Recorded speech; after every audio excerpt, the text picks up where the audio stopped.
লক্ষিন্দরের বিবাহ হইল এক রাত্রে, বেহুলাই আশা বাঁধে তার নিজ মনে, মনসার অভিশাপে সাপ দংশন করে, বেহুলাই বিয়ের রাত্রে লক্ষিন্দরে মরে। এখানে আমরা যেটা দেখলাম সেটা হচ্ছে ইউসুফ জুলেখা, মানে বাংলাদেশের হচ্ছে প্রাচীন যে চর্যাপদ, এই চর্যাপদ থেকে উৎপত্তি কিভাবে হয়েছে, এটা হচ্ছে যে গীতিকাব্য, গীতি কবিতা, ইউসুফ জুলেখা। আমরা অভয়ারণ্য, আমরা পরিবেশবাদী সংগঠন, সাথে সংস্কৃতি নিয়ে আমরা কাজ করে থাকি।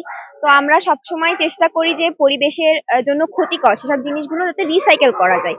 তো আমাদের আয়োজন আমরা করেছি প্লাস্টিকের বোতলগুলো দিয়ে, সেগুলো আমরা বিভিন্ন জায়গা থেকে কুড়িয়েছি এবং সেগুলো দিয়ে ডেকোরেশন করেছি।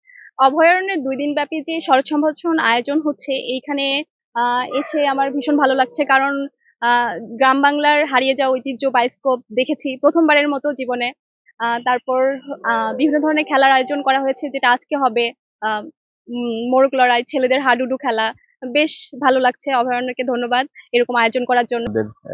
ভাইদের শরৎ সম্ভাষণ অভয়ারণ্যের আয়োজন, এটা আমাদের কাছে খুবই চমৎকার লেগেছে। বিশেষ করে আমাদের ছোটবেলার অনেক স্মৃতি মনে পড়ছে। আমরা যখন ছোট ছিলাম তখন বাড়িতে বাড়িতে এসেও বায়োস্কোপ দেখানোর একটা আমরা কালচার একটা ছিল একটা সময়।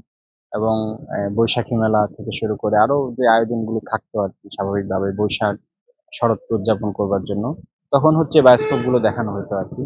প্রোগ্রামের উদ্দেশ্য হচ্ছে আমাদের যে নতুন নবীনরা আসছে তারা ক্যাম্পাস নতুন ভাবে যাতে চিনতে পারে, প্রোগ্রাম হয় বা আমাদের যে গ্রামীণ ঐতিহ্য যে বায়োস্কোপটা সেটা আমরা তুলে ধরার চেষ্টা করছি। এখানে আরবি সাহিত্য, গ্রামীণ সাহিত্য এবং অনেক বিষয় নিয়ে আলোচনা করা হয়েছে। এই প্রথমে আমি এমন ধরনের কোনো ধরনের অনুষ্ঠান দেখতে পারলাম, বাট এর আগেও দেখেছিলাম বৈশাখ অনুষ্ঠান। বাট এই যে এত সুন্দর করে যে শরৎকে বরণ করে নেওয়া যায়, মানুষ আসছে, আমাদের এই গ্রামের যে সংস্কৃতি আছে, এখানে বায়োস্কোপ আছে, আমাদের মাটির পাত্রে চা খাওয়ার যে ব্যাপারটা আছে, মানে এই ব্যাপারগুলো আমার দেখা ক্যাম্পাসে খুবই নতুন।